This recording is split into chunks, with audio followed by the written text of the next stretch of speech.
ದನವನ್ನು ನೋಡ್ತಾ ಇದ್ದಾರೆ, ಕಣ್ಣೀರನ್ನು ಸುರಿಸ್ತಾ ಇದ್ದಾರೆ.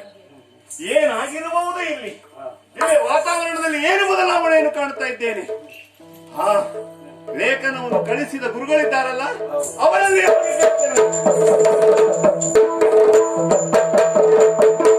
ಗುರುಗಳೇ, ಭರತ, ಲೇಖನವನ್ನು ಕಳಿಸಿದವರು ನೀವು ಅಂತ ಗೊತ್ತಾಯ್ತು. ಹೌದು, ಲೇಖನ ಸಿಕ್ಕಾಕ್ಷಣ ಅವಸರದಿಂದ ಓಡಿ ಬಂದವನು ನಾನು. ನಿಜ, ನಮ್ಮವರನ್ನೆಲ್ಲ ಶತ್ರುಘ್ನರೊಡನೆ ಕರೆದುಕೊಂಡು ಬರಲಿಕ್ಕೆ ಹೇಳಿದವನು ನಾನು. ಮುನಿಗಳೇ, ಇಲ್ಲಿ ಏನನ್ನು ನಾನು ಕಾಣ್ತಾ ಇದ್ದೇನೆ, ಪರಿಸರವೇ ಬದಲಾವಣೆಗಳನ್ನು ಕಾಣ್ತಾ ಇದ್ದೇನೆ. ಎಲ್ಲರೂ ಎಂದಿರಂತಿಲ್ಲ ಇಂದು. ಯಾಕೆ ಈ ರೀತಿ? ನನ್ನ ಅವಸರದ ಕರೆಗೆ ಕಾರಣವೇನು ಹೇಳ್ತೀರಾ ಸ್ವಾಮಿ?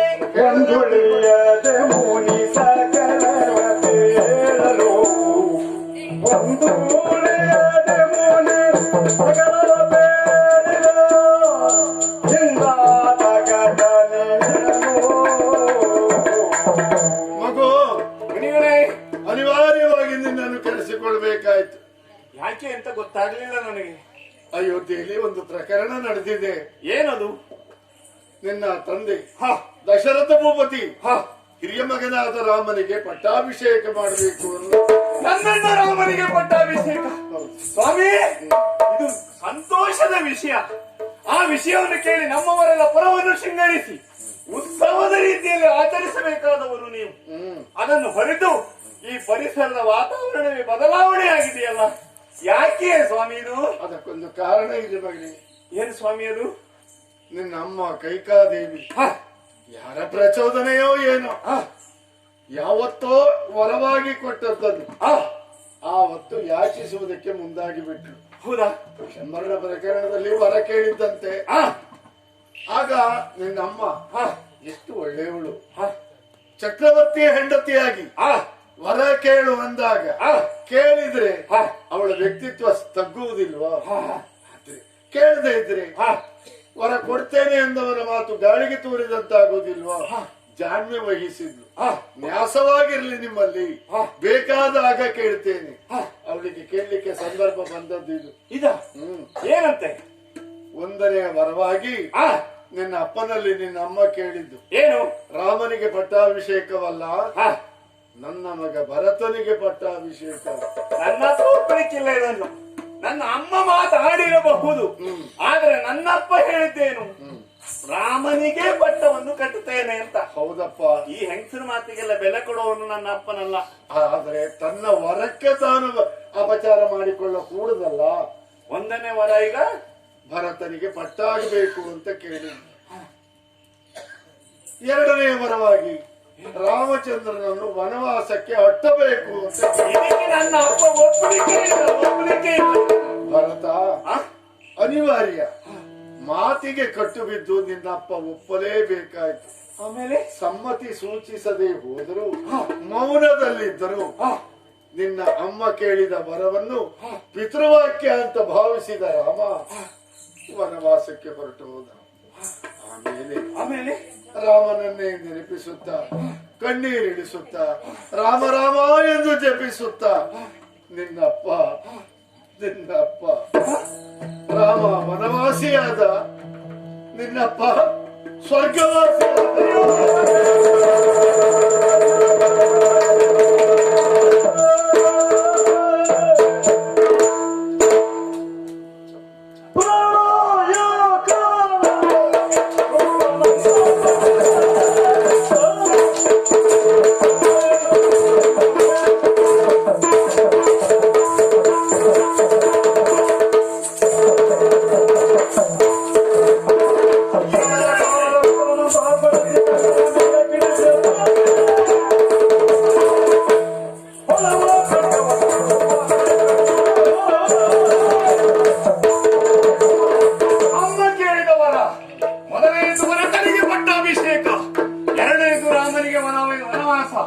ಇದನ್ನು ಕೇಳಿದಂತ ನನ್ನಪ್ಪ ಹೋದ್ರೆ ಇದಕ್ಕೆಲ್ಲ ಕಾರಣ ಯಾರು?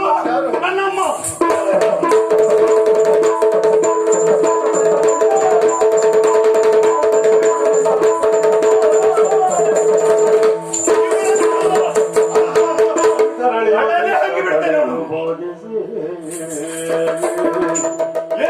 ಮಗು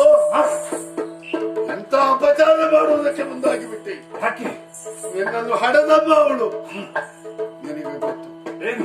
ಹೆಣ್ಣು ಎಷ್ಟೇ ತಪ್ಪು ಮಾಡಲಿ ಅವಳು ಶಿಕ್ಷಾರ್ಹಳೇ ವಿನಃ ವದಾರ್ಹಳಲ್ಲ. ನೀವು ಹೇಳಿದ ಮಾತು ನನಗೆ ನೆನಪಾಗ್ತುಂಟು ಗುರುಗಳೇ. ಹುಲಿ ಎಷ್ಟೇ ಕ್ರೂರವಾದರೂ ಸಹ ತನ್ನ ಮರಿ ಅನ್ನೋದು ತಿನ್ನುವುದಿಲ್ಲ. ಇಲ್ಲ, ದನದ ಕರುವನ್ನೇ ಹುಡುಕ್ತಾ ಹೋಗ್ತದೆ. ಆದರೆ ಇವಳು ಹಾಗಲ್ಲ. ನನ್ನ ಮಕ್ಕಳನ್ನ ಬಿಡುವುದಿಲ್ಲ ಇವಳನ್ನು. ಮಗು, ಅವಸರ ಅನಾಹುತಕ್ಕೆ ಕಾರಣ. ದುಡುಕಿನಿಂದ ಆಗುವುದು ಕೆಡುಕು. ಸ್ತ್ರೀ ಹತ್ಯವೇ ಮಹಾಪಾಪ. ಅದರಲ್ಲಿಯೂ ಮಾತ್ರ ಹತ್ಯ ಖಂಡಿತ ಕೂಡುದು. ನೀನು ಮಾಡಬೇಕಾದದ್ದು ಬೇರೆ ಉಂಟು, ಹೇಳ್ತೇನೆ.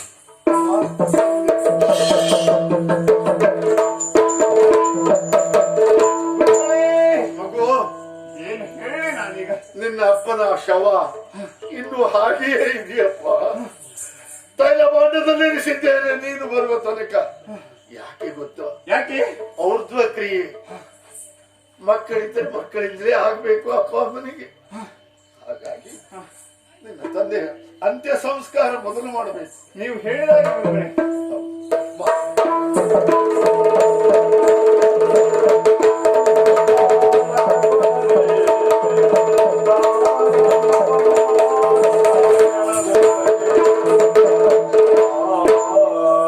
ಗುರುಗಳ ನೇತೃತ್ವದಲ್ಲಿ ತಂದೆಯ ಅಂತ್ಯ ಸಂಸ್ಕಾರವನ್ನು ಮಾಡಿದವರು ನಾನು. ಈಗ ನಾನು ಯೋಚಿಸ್ತಾ ಇದ್ದೇನೆ, ತಾಯಿ ಹೇಳಿದ ಮಾತೇನು? ಇಲ್ಲಿ ಅಧಿಕಾರವನ್ನು ನಾನು ಪಡೆಯಬೇಕು. ಅಧಿಕಾರ ಪಡೆಯುವುದಲ್ಲ, ವನವಾಸಕ್ಕೆ ಹೋದಂತ ರಾಮನನ್ನು ನಾನು ಕಾಣಬೇಕು. ಅವನನ್ನು ನಾನು ಮೊದಲು ನೋಡಬೇಕು. ನೋಡಿದ ಎಲ್ಲರೂ ನನ್ನೊಡನೆ ಸಿದ್ಧವಾಗಿ ಹೊರಟಿದ್ದಾರೆ. ಬರುವವರನ್ನು ಬರಬೇಡಿ ಅಂತ ಹೇಳುವುದಿಲ್ಲ, ಬರದಿದ್ದವರನ್ನು ಯಾಕೆ ಬರುವುದಿಲ್ಲ ಅಂತ ಕೇಳುವುದಿಲ್ಲ. ರಾಮ ದರ್ಶನಕ್ಕೆ ನಾನು ಹೊರಟಿದ್ದೇನೆ.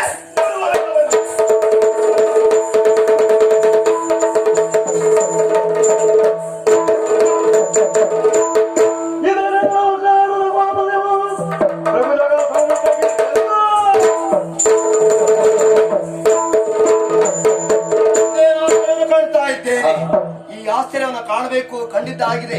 ಈ ವಿಚಾರವನ್ನು ಅಣ್ಣನಿಗೆ ಹೇಳಬೇಕು ಅಂತ ಆದ್ರೆ, ಅಣ್ಣ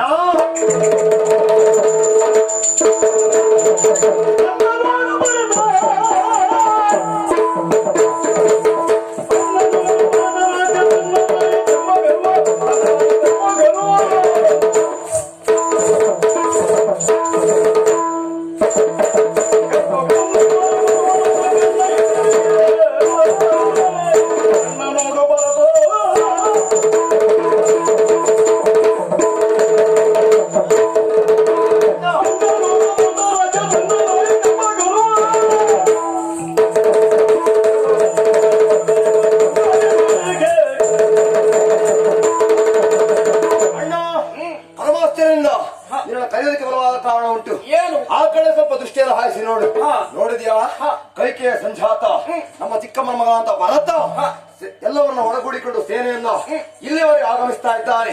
ಕಾರಣ ಏನು ಹೇಳು? ಒಂದೊಂದು ದಿನದಲ್ಲಿ ನಿನಗೆ ಪಟ್ಟಾಭಿಷೇಕ ಆಗಬೇಕಿತ್ತು. ಅಂತ ಶುಭ ಸಂದರ್ಭದಲ್ಲಿ ರಾಮನನ್ನ ಕಾಡಿಗಟ್ಟಿದ್ದಾಯಿತು. ಈಗ ನಾಡನ್ನ ವಶ ಮಾಡಿಕೊಂಡ ಪವಿತ್ರವಾದಂತಹ ಸೂರ್ಯವಂಶದ ಆವಿರ್ಭಾವಕ್ಕೆ ಬಂದಂತಹ ಆ ಅಯೋಧ್ಯೆ ನಾಡನ್ನ ತನ್ನ ಅಧಿಕಾರಕ್ಕೆ ಪಡೆದುಕೊಂಡಾದ ಮೇಲೆ ಕಾಡಿನಲ್ಲಿರ್ತಕ್ಕಂತಹ ರಾಮ ಲಕ್ಷ್ಮಣನನ್ನು ಬಿಡಬಾರದೆಂಬ ಉದ್ದೇಶಕ್ಕಾಗಿ ಇಲ್ಲಿವರೆಗೆ ಸೇನೆ ಕೂಡಿಕೊಂಡು ಬಂದಿದ್ದಾರೆ. ಅಣ್ಣ, ಸೇನೆ ಕೂಡಿಕೊಂಡು ಬಂದಂತ ಭರತನಿಗೆ ತಕ್ಕ ಶಾಸ್ತಿ ಮಾಡ್ತೇನೆ ಅಣ್ಣ.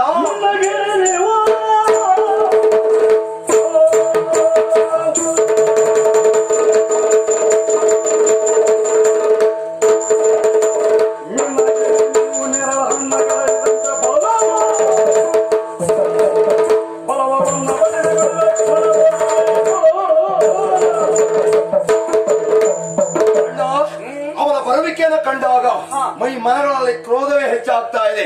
ಕಾರಣ ಏನು ಗೊತ್ತಾ? ಅವನ ಸೇನಾಜಾಲವನ್ನ ನಾನು ಪುಡಿಗೈತೇನೆ. ಯಾವ ರೀತಿ ಗೊತ್ತಾ? ಗಳಿತ ನೇರಳೆ ಮರದಲ್ಲಿ ಗಳಿತ ಹಣ್ಣನ್ನ ಉದುರಿಸಬೇಕಿದ್ರೆ ವೃಕ್ಷವನ್ನ ಹಿಡಿದು ಹೇಗೆ ಅಲುಗಾಡಿಸ್ತೇವೋ ಅದೇ ತರದಲ್ಲಿ ನನ್ನ ಶರದಿಂದ ಅವನ ಸೇನೆನ ಪುಡಿಗೈತೇನೆ.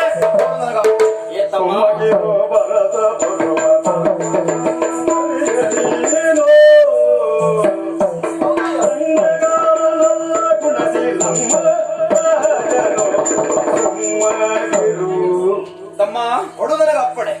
ಸ್ವಲ್ಪ ಸುಮ್ಮನಿರ್ಬೇಕು ನೀನು. ಯಾಕೆ? ಯಾಕೆ ಆತ ಇಲ್ಲಿಯವರೆಗಾಗಿ ಬರ್ತಾ ಇದ್ದಾನೆ ಎಂಬಲ್ಲಿಗೆ ನಮ್ಮಲ್ಲಿ ವೈರ ಇಟ್ಟು ಇತ್ತ ಕಡೆ ಬರ್ತಾ ಇದ್ದಾನೆ ಎನ್ನುವುದಾಗಿ ಅಲ್ಲ, ಆತ ಹೆಮ್ಮೆಗಾರನಲ್ಲ.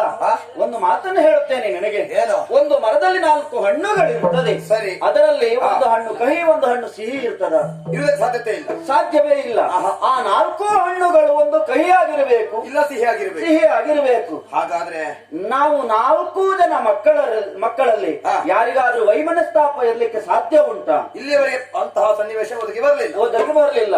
ಆದ್ರೆ ಆತ ಇತ್ತ ಕಡೆ ಬರ್ತಾ ಇದ್ದಾನೆ ಎಂಬಲ್ಲಿಗೆ ಯಾಕೆ ಬರ್ತಾ ಇದ್ದಾನೆ ಎನ್ನುವುದಾಗಿ ನಾವು ತಿಳಿದುಕೊಳ್ಳಬೇಕಾಗ್ತದೆ. ಹೌದಾ? ಅಲ್ವಾ? ಸರಿ. ನೋಡೋಣ. ಅಂತ ಬರ್ತಾ ಇದ್ದಾನೆ.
ಬಂದು ನನ್ನ ಪಾದದ ಕೆರಗುತ್ತಾ ಇದ್ದೀಯ. ಯಾಕೆ ಎನ್ನುವುದಾಗಿ ನನಗೀಗ ಅರ್ಥವಾಯಿತು. ಅಯೋಧ್ಯೆಯನ್ನು ಬಿಟ್ಟು ಬರುವಾಗ ನಿನ್ನಲ್ಲಿ ಹೇಳಿಲಿಲ್ಲ ಎನ್ನುವಂತ ಬೇಸರ ಇರಬಹುದು. ಅಷ್ಟೇ ಅಲ್ಲ, ನೀನು ಬರುವಾಗ, ನಾವು ಈ ಅರಣ್ಯಕ್ಕೆ ಬರುವಾಗ ನೀನು ಅರಮನೆಯಲ್ಲಿ ಇಲ್ಲದೆ ಇದ್ದವನು. ಎಲ್ಲಿದ್ದವನು? ನಿನ್ನ ಆ ಮಾವನ ಮನೆಯಾಗೆ ಹೋದವನು ನೀನು. ಅಲ್ಲಿಂದ ಯಾವಾಗ ಅಲ್ಲಿವರೆಗಾಗಿ ಬಂದವನು. ಅಷ್ಟೇ ಅಲ್ಲ, ಇನ್ನೊಂದು ಮಾತನ್ನು ಕೇಳಬೇಕು. ನನ್ನ ತಂದೆಯವರು ಹೇಗಿದ್ದಾರೆ? ಕ್ಷೇಮವೇ ಶರತ ಪಿತಾಗೆ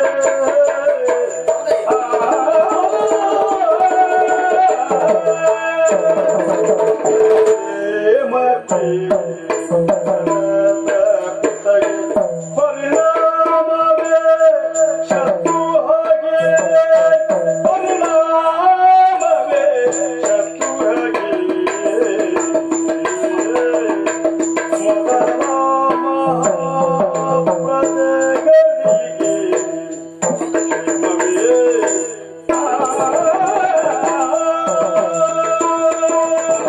ಭರತ, ನಾವು ವನವಾಸಕ್ಕೆ ಬರುವಾಗ ನಿನ್ನಲ್ಲಿ ಹೇಳಿ ಬರುವಂತಹ ಪ್ರಮೇಯವೂ ಬರಲಿಲ್ಲ.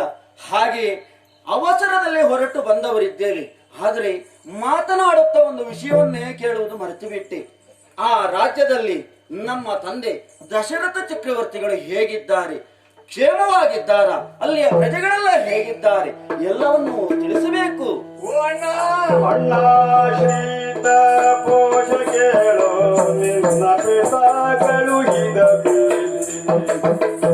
ಅಣ್ಣ ಶ್ರೀತ ಪೋಷ ಕೇಳೋ ನಿನ್ನ ಪಿತಾ ಕಳುಹಿದ ಮೇಲೆ ಅನ್ನ ಉನ್ನತೆಂಟು ದಿನಕ್ಕೆ ಎಂದು ನಾನು ಹೇಳಬೇಕಿದೆ.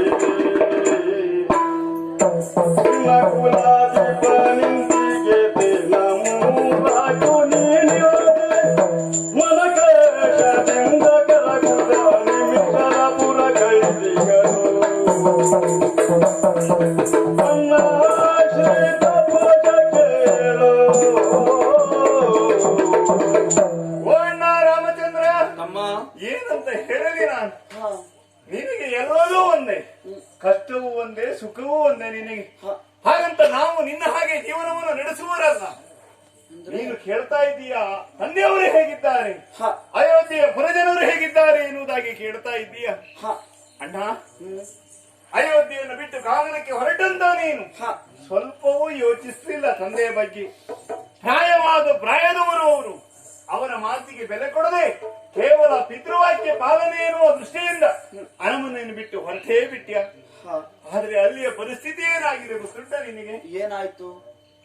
ನನ್ನ ತಂದೆ ರಾಮ ರಾಮ ರಾಮ ರಾಮ ಎನ್ನುವುದಾಗಿ 8 ದಿನಗಳ ಕಾಲ ಅನ್ನ ಆಹಾರಗಳನ್ನೆಲ್ಲ ತ್ಯಜಿಸಿ ನಿನ್ನ ಧ್ಯಾನದಲ್ಲೇ ಇದ್ದವರು ಅವರು. ಅಷ್ಟೇ ಅಲ್ಲ, ಇನ್ನು ಮುಂದೆ ನಾನು ಏನು ಹೇಳಿ 8 ದಿವಸಗಳಲ್ಲಿ ಅಣ್ಣ ತಮ್ಮ, ನನ್ನ ತಂದೆ, ನಮ್ಮೆಲ್ಲರ ತಂದೆ, ನಮ್ಮಪ್ಪ ಸ್ವರ್ಗಸ್ಥರಾಗಿ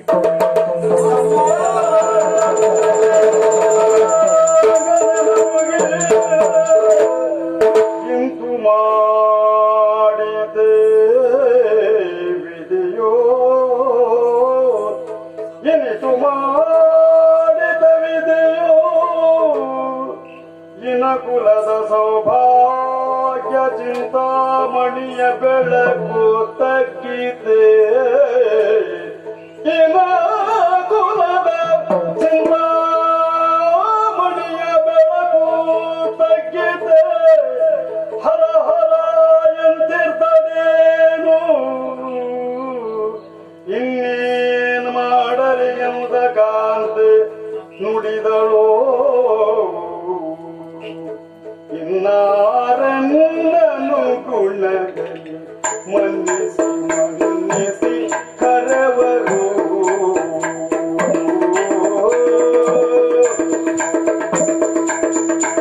ಇನ್ನಾರನ್ನನು ಮನ್ನಿಸಿ ಗುಣದಲ್ಲಿ ಕರವರು.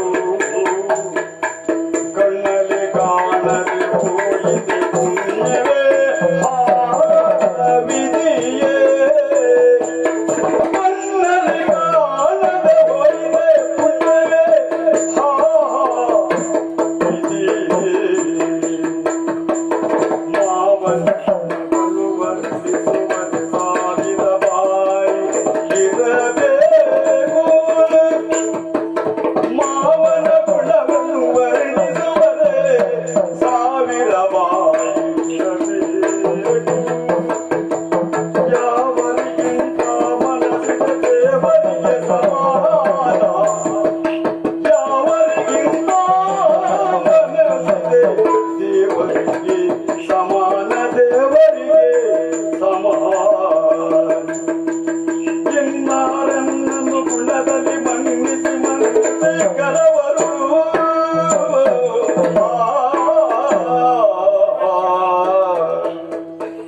ಹೌದೇ ಮೈದುನ, ನಿನ್ನ ವಂಶದ ವಾನರಿ ಎನ್ನಿಸಿಕೊಂಡಿರುವಂತಹ ದಶರಥ ಚಕ್ರವರ್ತಿಗಳು ನನ್ನ ಭಾವ ಈ ಲೋಕದ ಯಾತ್ರೆಯನ್ನು ಮುಗಿಸಿ ಹೊರಟು ಹೋದರೆ ಇದೆಂತ ಕರ್ಣ ಕಠೋರವಾದ ಮಾತನ್ನ ಕೇಳ್ತಾ ಇದ್ದೆ. ಮಾವನ ಗುರಿಗಳನ್ನ ಬಣ್ಣಿಸ್ಲಿಕ್ಕೆ 1000 ನಾಲಿಗೆ ಇದ್ದರೂ ಸಾಲದು. ನನ್ನಲ್ಲಿ ಎಷ್ಟು ಪ್ರೀತಿ ಮಮತೆಯನ್ನ ತೋರಿದವರು ಅವರು. ಅವರ ಜೊತೆಯಲ್ಲಿ ಹೆಚ್ಚು ಕಾಲ ಇಲ್ಲದಿದ್ರು ಅವರು ನನಗೆ ಕೊಟ್ಟಿರುವಂತಹ ಪ್ರೀತಿ ಮಮತೆ ಮರೆಯಲಾದದ್ದು. ಅಂತ ಪ್ರೀತಿ ಮಮತೆಯನ್ನಿಟ್ಟು ಸಾಕಿ ಸಲಹಿದವರು ಅವರು. ಆ ದಿವಸ ಮದುವೆಯಾಗಿ ಬಂದಿರುವಂತಹ ನಾನು ಅಲ್ಲ, ಅವರು ಮದುವೆ ಮಾಡಬೇಕೆಂಬುದಾಗಿ ಕನಸನ್ನ ಕಂಡವರು. ಆ ಕನಸನ್ನ ಕಂಡು ಮದುವೆಯ ಆ ಸಂಭ್ರಮ ಸಂತೋಷ ಅದನ್ನೆಲ್ಲ ನೋಡಿ ಮದುವೆ ಮಾಡಿರುವಂತ ಅವರು ಸೊಸೆಯನ್ನ ಮನೆ ತುಂಬಿಸಿಕೊಂಡು ಆ ಸೊಸೆಯಿಂದ ಒಂದು ಮಗುವನ್ನ ಕಂಡು ಆ ಮೊಮ್ಮಕ್ಕಳನ್ನ ಆನಂದದಿಂದ ಪ್ರೀತಿಯಿಂದ ಮಮತೆಯಿಂದ ಸಾಕಿ ಸರಿದು ನಲಿದಾಡಬೇಕಾಗಿರುವಂತ ಅವರು ಇಷ್ಟು ಬೇಗ ಹಸು ನೇಗಿದ್ರೆ ಅವರ ಆಸೆ ಎಲ್ಲ ಕಮರಿ ಹೋಯಿತೆ. ಅಯ್ಯೋ, ಇನ್ನು ಅವರನ್ನ ಬಿಟ್ಟರೆ ನಮಗೆ ಯಾರು ಗೊತ್ತಿಲ್ಲ.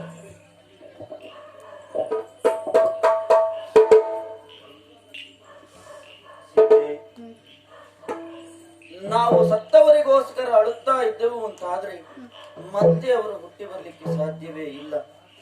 ಸೀತೆ, ಈ ಸತ್ತ ವಾರ್ತೆಯನ್ನು ಕೇಳುತ್ತಾ ಇದ್ದೇವೆ ಎಂಬಲ್ಲಿಗೆ. ಆದ್ರೆ ಒಂದು ಭರತ, ಅಣ್ಣ, ನಾನು ಮಾಡಬೇಕಾದಂತ ಕಾರ್ಯವನ್ನೆಲ್ಲವನ್ನು ನೀನು ಮಾಡಿದವನಿದ್ದೀಯ. ಸತ್ತವರಿಗೆ ಯಾವ ಕಾರ್ಯವನ್ನು ಮಾಡಬೇಕು ಅದನ್ನೆಲ್ಲ ನಿರ್ವಹಿಸಿದವನಿದ್ದೀಯ. ಆದರೆ ನನಗ ಕಾರ್ಯ ಮಾಡುವುದಕ್ಕೆ ಅವಕಾಶವೇ ಸಿಗಲಿಲ್ಲ ಎನ್ನುವುದಾಗಿ ನಾನು ಕೊರಗಬೇಕಾಗ್ತದೆ. ಆದ್ರೆ ಹಿರಿಯ ಮಗನಾಗಿ ಮಾಡಬೇಕಾದಂತಹ ಕಾರ್ಯವು ಅದೇ. ಇಲ್ಲೇ ನಿಲ್ಲುವುದಲ್ಲ, ಮುಂದೆ ಆ ತಂದೆಯ ಕಾರ್ಯವನ್ನು ಮಾಡಬೇಕಾಗಿದೆ. ಅತ್ತ ಕಡೆಯಲ್ಲಿ ಕಾರ್ಯವನ್ನು ಮುಗಿಸಿ.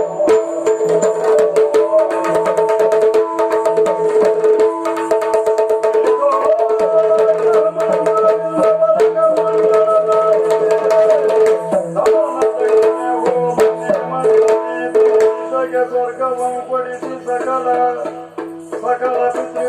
ಸಂತೃಪ್ತಿ ಪಡಿಸಿ ಆ ದಿವಸ ಉಪವಾಸದಿಂದಿದ್ದು ಮರುದಿನದೊಳಾದ ಯಾಂಬುದಿ ರಾಮ ಕನಸಲ್ಲಿ ಪವಿತ್ರ ಕೆರಗಿ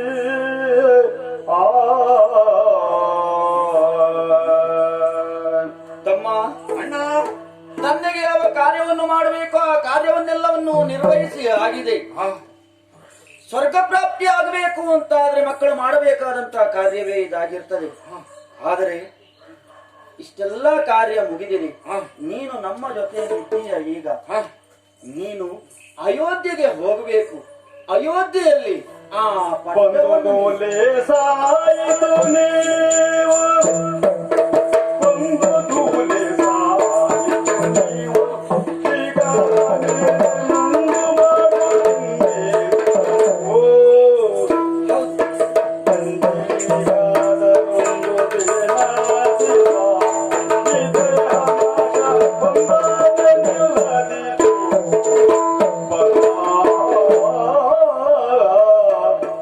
ತಮ್ಮ ಭರತ ಅಣ್ಣ, ಆದರೆ ಒಂದು ವಿಷಯ, ನೀನು ಇಲ್ಲಿಯವರೆಗಾಗಿ ಬಂದದ್ದು ಒಳ್ಳೇದಾಯಿತು. ಯಾಕಣ್ಣ? ಕಾರಣ ಏನು? ನನ್ನ ತಂದೆ ಸತ್ತ ವಿಷಯ ನಮಗಿಲ್ಲಿಯವರೆಗಾಗಿಯೂ ತಿಳಿದಿರಲಿಲ್ಲ. ನೀನು ಬಂದ ನಂತರವೇ ನನ್ನ ತಂದೆ ಇಹಲೋಕದ ಯಾತ್ರೆಯನ್ನು ಪೂರೈಸಿದ್ದಾರೆ ಎನ್ನುವಂತ ವರ್ತಮಾನವನ್ನು ತಿಳಿದುಕೊಂಡವನು ನಾನಿದ್ದೇನೆ. ಆದ್ರೆ ಏನು ಮಾಡುವುದು ಹೇಳು? ಏನು? ತಂದೆ ಸತ್ತವರಿದ್ದಾರೆ, ಅವರ ಮುಖವನ್ನು ನೋಡುವಂತಹ ಭಾಗ್ಯ ನನಗಿಲ್ಲದಾಗಿ ಹೋಯ್ತಲ್ಲ ಎನ್ನುವಂತ ಚಿಂತೆಯಲ್ಲಿದ್ದೇನೆ. ಸಂತೋಷವಾಯಿತು ಯಾಕೆ ಇಲ್ಲಿಯವರೆಗಾಗಿ ಒಂದು ವಿಷಯವನ್ನು ತಿಳಿಸಿದ್ದಕ್ಕಾಗಿ. ಆದರೆ ಆ ಅಯೋಧ್ಯ ನಗರದಲ್ಲಿ ನನ್ನ ತಂದೆಯವರೆಲ್ಲ ಇಹಲೋಕದ ಯಾತ್ರೆಯನ್ನು ಪೂರೈಸಿದ್ದಾರೆ. ನೀನು ಮಾಡಬೇಕಾದಂತಹ ಕಾರ್ಯ